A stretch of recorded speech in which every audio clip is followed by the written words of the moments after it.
দর্শক আমন্ত্রণ যমুনা টেলিভিশনের বিশেষ আয়োজন doctors on call with United medical college hospital অনুষ্ঠানে আপনাদের স্বাস্থ্য বিষয়ক নানা প্রশ্ন আর সেসবের তাৎক্ষণিক সমাধান নিয়ে আমাদের এই আয়োজন।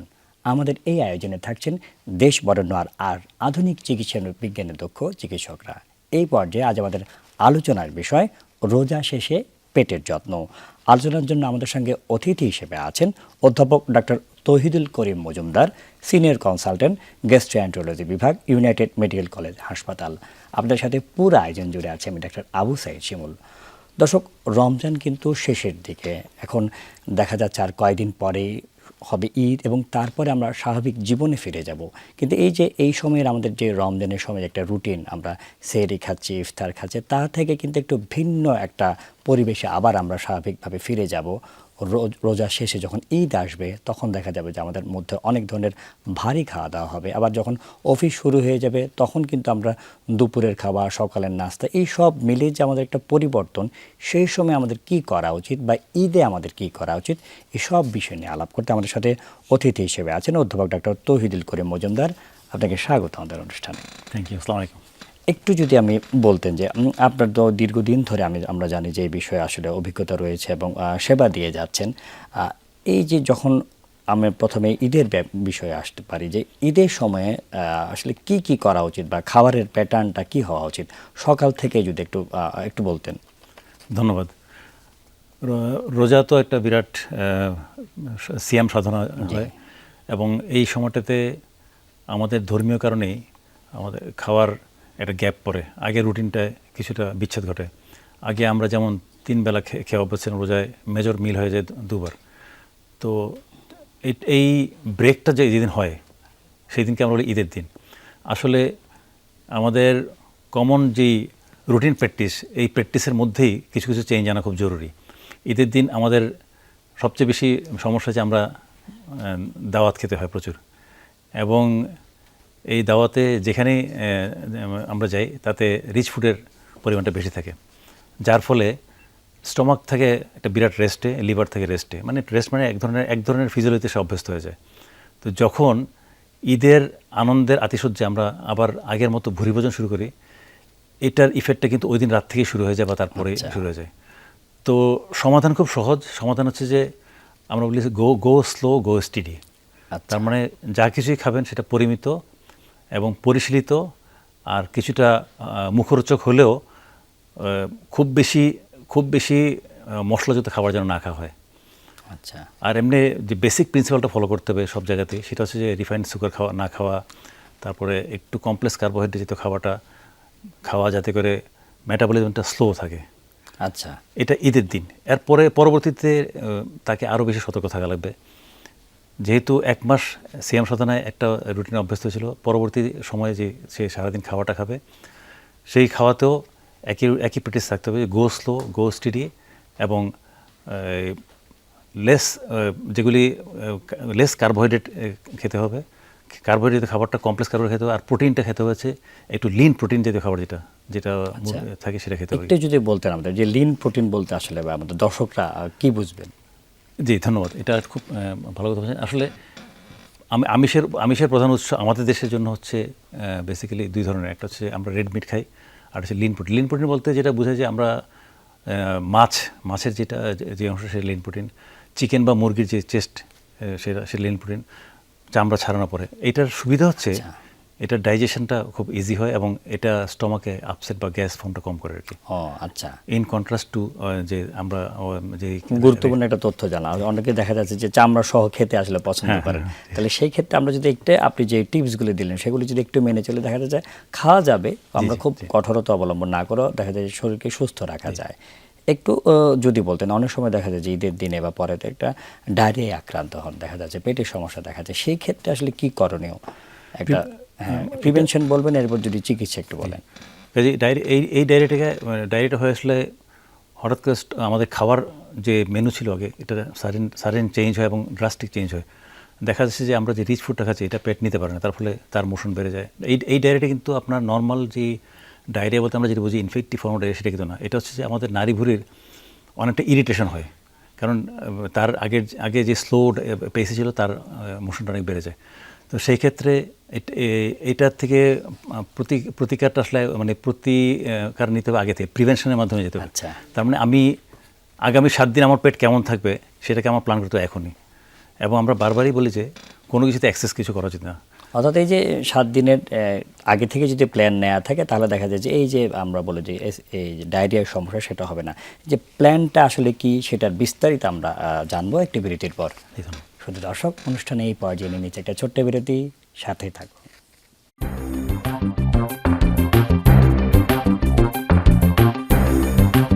Doctors on call with United medical college hospital অনুষ্ঠানে আপনাদের সবাইকে স্বাগত জানাচ্ছি। আজকে আমাদের আলোচনার বিষয় রোজা শেষে পেটের যত্ন, এবং আমাদের সাথে অতিথি হিসেবে আছেন অধ্যাপক ডাক্তার তহিরুল করিম মজুমদার। আমরা কথা বলছিলাম, আপনি বলছেন খুব একটা আগে থেকে যদি প্ল্যান থাকে তাহলে এই যে ডায়রিয়া বা পেটের সমস্যা হওয়ার সম্ভাবনা অনেকটা কমেছে। একটু যদি আমাদের দর্শকদের উদ্দেশ্যে একটু প্ল্যানটা বলতেন। আমাদের এই প্ল্যানটা কিন্তু খুব আমরা অনেক ক্ষেত্রে কমপ্লেক্স জটিল করে ফেলি। আসলে আমাদের অ্যাভেলেবল ফুডস, আমাদের বাসায় যে খাবার আমরা খাই সেগুলোর মধ্যে থেকে আমাদের প্ল্যানিংটা করা খুব সহজ। ধরেন আমি যদি সকাল থেকে সন্ধ্যা মধ্যে 3 বেলা খাবার খাই, সেখানে ব্রেকফাস্ট বা যেটা প্রাতরাশ, তারপর হচ্ছে লাঞ্চ বা মধ্যাহ্নভোজ, তারপর ডিনার, এই 3 বেলা খাওয়াতেই স্বাভাবিক যে খাবারগুলো আছে সেগুলোতেই রাখা যাবে, কিন্তু আইটেম শুড বি লেস। তো সাধারণভাবে হেলদি মিল বলতে যেটা বোঝায়, ব্রেকফাস্টে ব্যালেন্সড যে খাবারটা থাকে, রুটি খাওয়া, রুটির সাথে সবজি ভাজি খাওয়া, ডিম খাওয়া এবং বাদাম দিয়ে খাওয়া, এটাতে ব্রেকফাস্ট করলো। লাঞ্চে যেটা খেয়াল রাখতে হবে সবচেয়ে, অতি ভোজন বা ভুরি ভোজন না হয়, যাতে পেটটা না ভরে যায়। অর্থাৎ সব কিছু খাবে পরিমিত, ভাত খেতে পারবে শর্করা হিসাবে, অথবা ভাতের বলতে যারা ডায়াবেটিস তারা রুটি খেতে পারবে শর্করা হিসাবে, এবং ভাতের সাথে যে প্রোটিনের অংশটা সেটা যেটা বলছিলাম আপনাকে, যে লিন প্রোটিন থাকবে। আচ্ছা, সেটা হ্যাঁ, ভাতের সাথে ভাত তো শর্করা থাকবে, কার্বোহাইড্রেটের আরেকটু ভালো যোগান দিবে হচ্ছে কমপ্লেক্স কার্বোহাইড্রেট। এটার সোর্স হচ্ছে সব ধরনের ভেজিটেবল সোর্স। তার মানে যদি প্ল্যানটা হবে এরকম যে টেবিলে থাকবে, সামনে থাকবে, কিন্তু আনন্দের আদেশ হচ্ছে বা ক্ষুধার আদেশ হচ্ছে অ্যাক্সেস নেওয়া যাবে না।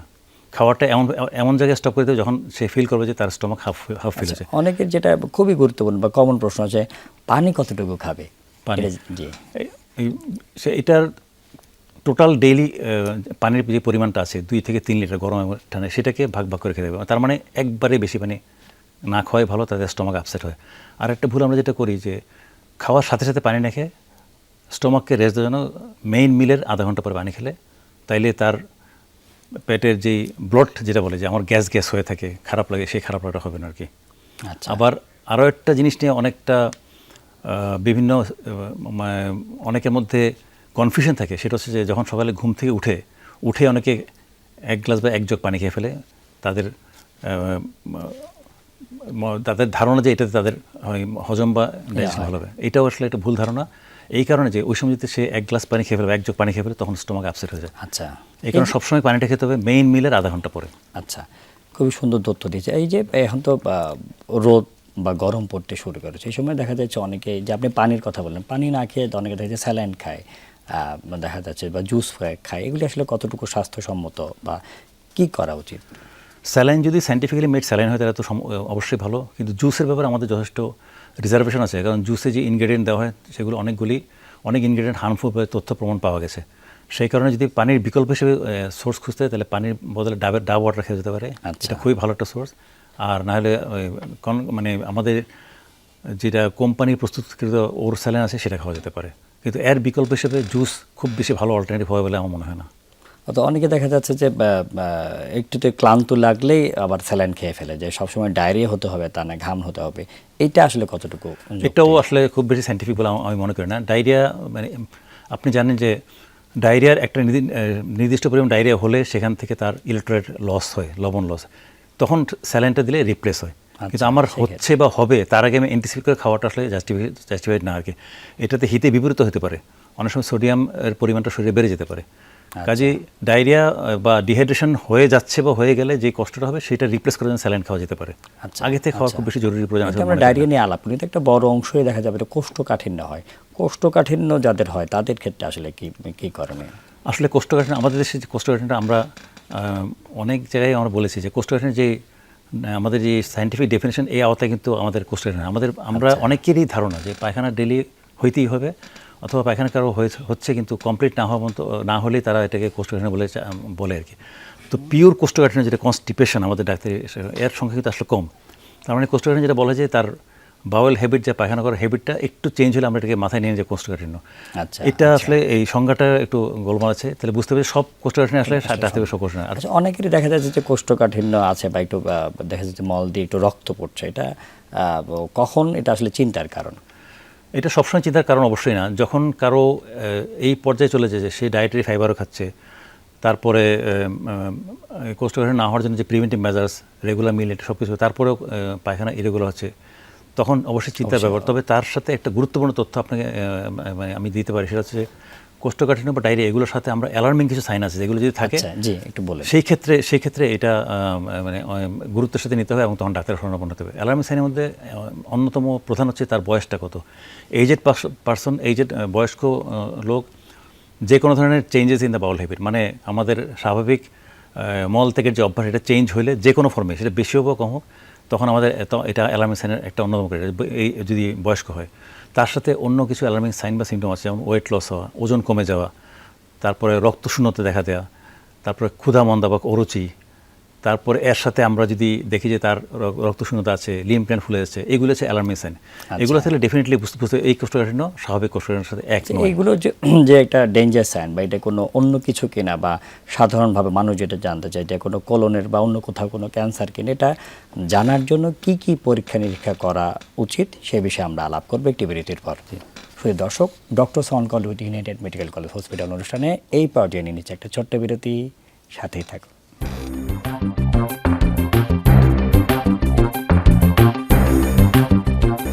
বিরতির পর doctors on call with United medical college hospital অনুষ্ঠানে আপনাদেরকে আবারও স্বাগত জানাচ্ছি। আজকে আমাদের আলোচনার বিষয় রোজা শেষে পেটের যত্ন, এবং আমাদের সাথে অতিথি হিসেবে আছেন অধ্যাপক ডক্টর তৌহিদুল করিম মজুমদার।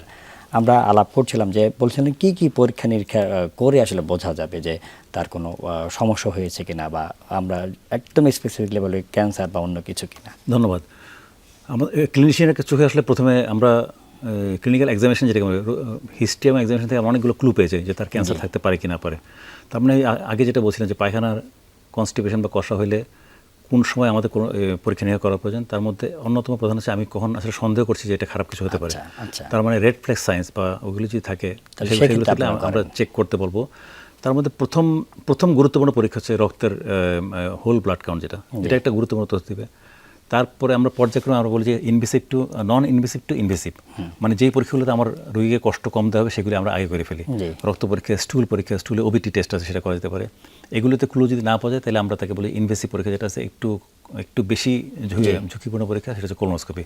কোলোনোস্কোপি হচ্ছে কোলন ক্যান্সার ধরার জন্য সবচেয়ে আধুনিক এবং সবচেয়ে সেন্সিটিভ পরীক্ষা, যার মাধ্যমে কিভাবে করা হয় যে কোলোনোস্কোপি পরীক্ষার জন্য রোগীর একটা প্রস্তুতি আছে, 3 দিনের প্রস্তুতি।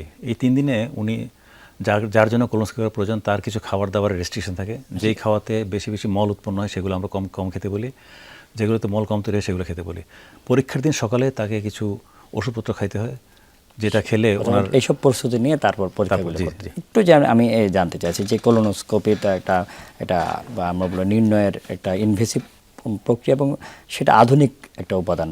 আপনি যেহেতু ইউনাইটেড মেডিকেল কলেজ হসপিটালে রয়েছেন, আপনাদের ওখানে কি কোলোনোস্কোপির আসলে ব্যবস্থা আছে কিনা? জি, অবশ্যই আছে, এবং বাংলাদেশের অত্যন্ত আধুনিক আমাদের এন্ডোস্কোপি থিয়েটারে এন্ডোস্কোপি, কোলোনোস্কোপি শুধু নয়, এন্ডোস্কোপি রিলেটেড যত অ্যাডভান্সড প্রসিডিউর আছে সবগুলো এখানে হচ্ছে।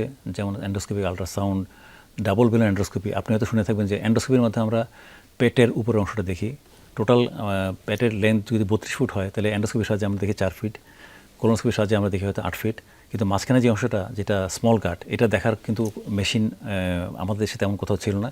ইউনাইটেড হসপিটাল সহ আরও কিছু হসপিটালে এটা আছে ডাবল বেলন এন্ডোস্কোপি, যেটার মাধ্যমে আমরা স্মল গাটকে পুরোটা ভিজুয়ালাইজ করতে পারি। তার মানে যেই কোলন ক্যান্সারের কোনো উপাদান যদি স্মল গাটে থেকে থাকে তাহলে সেটাও ধরা খুব সহজ হয়ে যাবে। শুধু তাই নয়, এখানে ক্যাপসুল এন্ডোস্কোপির ব্যবস্থা আছে। ক্যাপসুল এন্ডোস্কোপি হচ্ছে কোলোনোস্কোপির মধ্যে পরীক্ষা, যেটাতে একটা ক্যাপসুলের মধ্যে ক্যামেরা থাকবে, সেটা রোগী খেয়ে ফেলবে।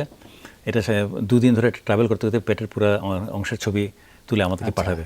এবং এটাও একটা এটাও আপনাদের ওখানে আছে? অ্যাভেলেবল আছে, জি। আচ্ছা, আর কি কি আসলে আছে? আমরা যেহেতু আপনি বলছেন, আমার নিজেরও খুব আগ্রহ হচ্ছে আসলে এই বিষয়ে, যে আধুনিক আর কি কি আসলে ব্যবস্থা রয়েছে আপনাদের মেডিকেল কলেজ হাসপাতালে? যা বলছিলাম, এন্ডোস্কোপি, কোলোনোস্কোপি ছাড়াও ডাবল এন্ডোস্কোপি, এটা একটা সিরিজ মনে করতে পারেন, যে আমরা এটা দিয়ে স্কোপ ঢুকিয়ে পুরোটা দেখছি। এর বাইরে যেটা ইন্টারভেনশন বা থেরাপিউটিক যে কাজগুলো করার জন্য ERCP, endoscopy, ultrasound with therapeutics, এগুলি অ্যাভেলেবল আছে। এর বাইরে আপনি শুনে আরও খুশি হবেন এবং অবাক হবেন যে বাংলাদেশে এই প্রথম আমরা ESWL বলে একটা মেশিন আছে, যেটার মাধ্যমে প্যানক্রিয়াসের পাথর, প্যানক্রিয়াটিসে হলে পাথর হয়, সেই পাথরকে আগে চিকিৎসা ছিল যে পাথর হলে হয় অপারেশনে যেতে হবে অথবা এন্ডোস্কোপির সাহায্যে স্ট্যান্ডিং বা এন্ডোথেরাপি করতে হবে। এটার অত্যন্ত আধুনিক বিকল্প হচ্ছে আমি আগেই ক্র্যাশ করে দেবো পাথরে, যেরকম কিডনি ক্র্যাশ করে, তাহলে ESWL মেশিনে যে পাথরটাকে ক্র্যাশ করা হয়, পাথরটা গুঁড়ো গুঁড়ো হলে পরে এন্ডোস্কোপির সাহায্যে পাথরটা বের করা হয়। এবং এর মাধ্যমে অলরেডি আমরা প্রায় 100 খানেক রোগীর চিকিৎসা নিয়েছে এবং রোগী ভালো হয়ে গেছে। এবং অনেক রোগী তাদের মানে তারা এতই অবাক হয়েছে যে এটা এই রোগ তো আমার সবাই বলছে, মানে দেখা যাচ্ছে যে এগুলির জন্য তাকে হয়তো বাইরের দেশে বা অন্য কোনো দেশে যেতে হতো, সেটাতে একটা তার সময় এবং অর্থ সবকিছুতেই অনেক কমে আসে। আমাদের বৈদেশিক মুদ্রাও তো আমরা বলবো যে আপনারা বাঁচিয়ে দিচ্ছেন। হ্যাঁ, সেই জন্য আসলে আপনাদের পুরো টিমকে আমাদের পক্ষ থেকে অভিনন্দন। আমরা একটু খুব অল্প সময় রয়েছে, যে আমরা ফ্যাটি লিভার সম্পর্কে একটু জানতে চাই, যে ফ্যাটি লিভার বিষয়টা আসলে কি, এটার লক্ষণগুলো কি? ধন্যবাদ। এটা আপনি বর্তমান সময়ে এটা বার্নিং ইস্যু বলা যায়, কারণ ফ্যাটি লিভার নিয়ে আমাদের কাছে প্রায় আমাদের রোগীদের প্রায় 50% ফ্যাটি লিভার আসে। একটু লক্ষণগুলো বলতে, আমাদের খুব বেশি সময় কিন্তু নেই। জি বলেন। তো ফ্যাটি লিভারের আসলে কোনো লক্ষণ নেই। ফ্যাটি লিভারটা ধরা পড়ে মূলত হচ্ছে পরীক্ষা নিরীক্ষা করতে গিয়ে, আল্ট্রাসাউন্ড করতে গিয়ে। ফ্যাটি লিভার সম্বন্ধে আমি আপনাকে শুধু এক লাইনে একটা মেসেজ দিব, সেটা হচ্ছে সব ফ্যাটি লিভার নিয়ে আতঙ্কিত হওয়ার কোনো কারণ নেই। তার কারণ হচ্ছে আল্ট্রাসাউন্ড করে যে ফ্যাটি লিভার দেখা হয়ে থাকে আর কি, এই ফ্যাটি লিভারের অনেকগুলো পর্যায়ের একটা পর্যায়ে গিয়ে এটা খারাপ হয় এবং সেই পর্যায়ের সংখ্যাটা খুব সীমিত। 100 জনের মাত্র 5 জনের ফ্যাটি লিভারটা ন্যাশ হয়, 5 জন বা 10 জন। ন্যাশ বিষয়টা কি একটু? ন্যাশ হচ্ছে যে যেই ফ্যাটি লিভারটা লিভার জমতে লিভারের সেলকে কিছুটা ডিস্ট্রয় করে, আমরা ইনফ্লামেশন বলি আর কি, নন অ্যালকোহলিক সিরোসিস। এটা এখন ম্যাশ বলে। তো তার মানে যে অংশটা খারাপ সেই অংশের সংখ্যা খুব কম। অধিকাংশ ক্ষেত্রে ফ্যাটি লিভারটা এটা প্রতিরোধযোগ্য, নিরাময়যোগ্য এবং কোনো ওষুধও লাগে না, শুধু লাইফস্টাইল। যে এতক্ষণ আপনার যে আলাপ করলাম, এই খাবারগুলো সে যদি সারা জীবন প্র্যাকটিস করে এবং সাথে যদি রেগুলার এক্সারসাইজ করে এবং খাওয়াটাকে বার্ন আউট করে, ক্যালোরি বার্ন করে, তাহলে ফ্যাটি লিভার হওয়ার সম্ভাবনা কোনো একেবারে নেই। আমাদের বর্তমানকালে আমাদের জীবনযাত্রার ব্যাপক পরিবর্তনের কারণে ফ্যাটি লিভারটা হচ্ছে আর কি। কাজে ফ্যাটি লিভার জন্য একটা গুরুত্বপূর্ণ মেসেজ হচ্ছে ফ্যাটি লিভার প্রতিরোধ করুন। ফ্যাটি লিভার প্রতিরোধের অন্যতম উপায় হচ্ছে আপনার খাদ্যাভ্যাস চেঞ্জ করতে হবে, এক্সারসাইজ করতে হবে। That is the thing. আমরা অনুষ্ঠান একদম শেষ পর্যায়ে চলে এসেছি। অধ্যাপক ডাক্তার তৌহিদুল করিম মজুমদার, এতক্ষণ আমাদের সাথে থাকার জন্য আপনাকে অসংখ্য ধন্যবাদ। Thank you very much. জি, অধ্যাপক ডক্টর তৌহিদুল করিম মজুমদার কিন্তু খুব সুন্দরভাবে বলেছেন যে আপনাদের আতঙ্কিত হওয়ার কিন্তু কারণ নেই। আসলে ওনারা যখন আপনারা অসুস্থ হয়ে পড়বেন, সেই ক্ষেত্রে ইউনাইটেড মেডিকেল কলেজ হসপিটালের মতো বা অন্যান্য হাসপাতাল তো রয়েছে, কিন্তু তার আগে যাতে এটা না হয় সেই জন্য কিন্তু প্রিভেন্টিভ যে মেজারগুলো, যে নিয়মগুলো, যে খাদ্যাভ্যাস, যে জীবন আচরণ, সেগুলো যদি আমরা একটু মেনে চলে আমরা সুস্থ থাকবো। আমরা সবাই সুস্থ থাকি এই কামনা আজকের মধ্যে বিদায় নিচ্ছি। আল্লাহ হাফেজ।